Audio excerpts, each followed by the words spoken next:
First, a few facts. They're important because this isn't a normal memoir where you find everything out in the order that it happened. I'm too young to write my life story, and I've got no interest in remembering event after event after event. This is how much of this book would read if I did that.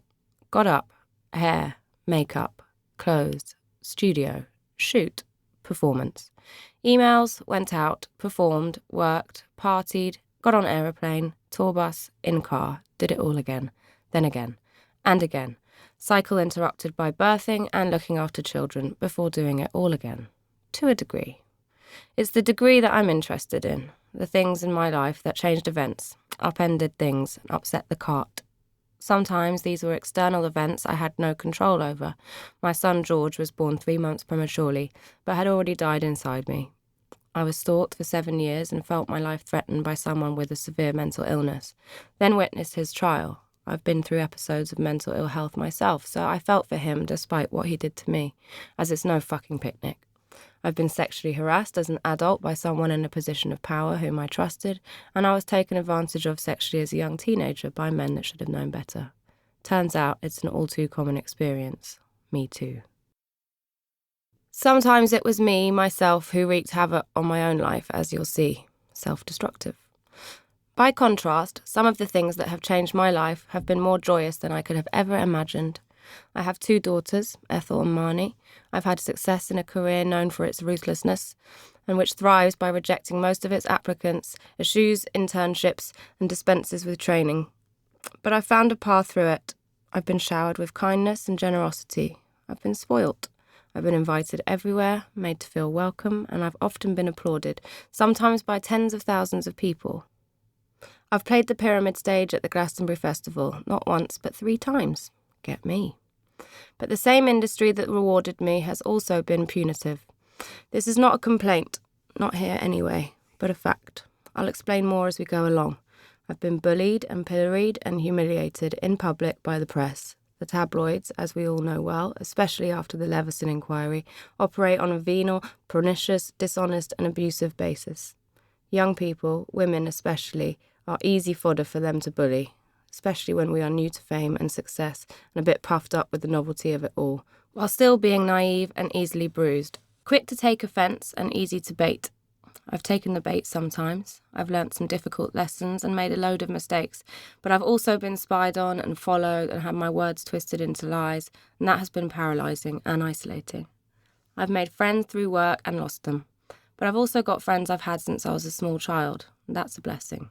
In fact, mostly I've been surrounded by love, even when I felt profoundly unlovable. We all live with shadows. Mine have been magnified somewhat because I'm in the public eye, but I don't claim them to be darker than anyone else's. It's just that I can only talk about my own, and at times they've felt pitch black.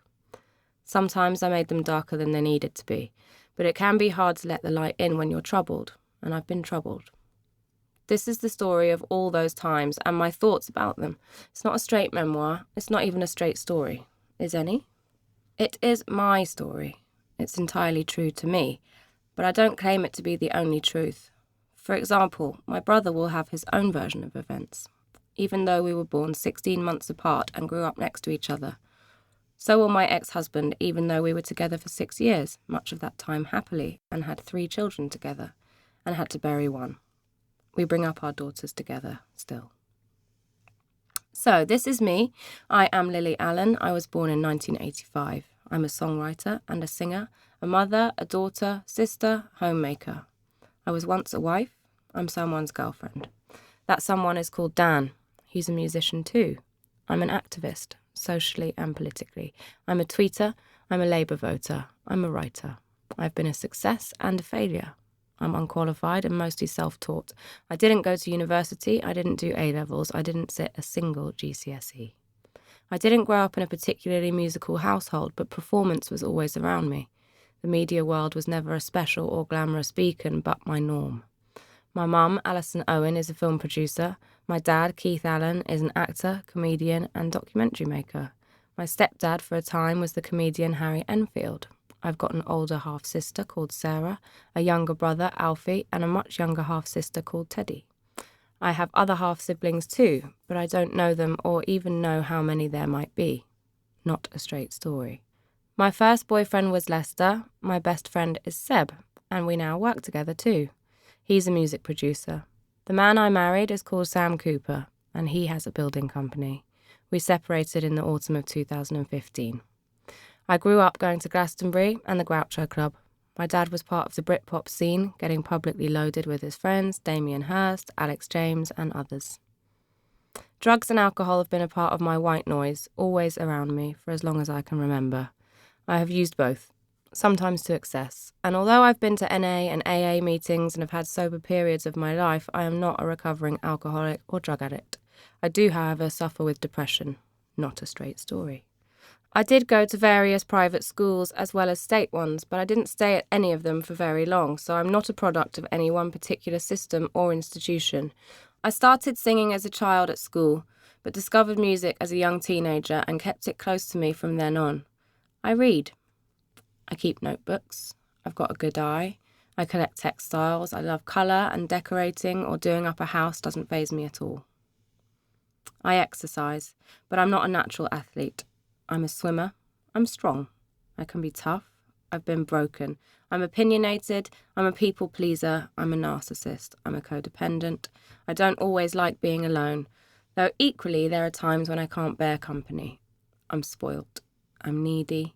I can be a hypocrite. I contradict myself. I can be cold.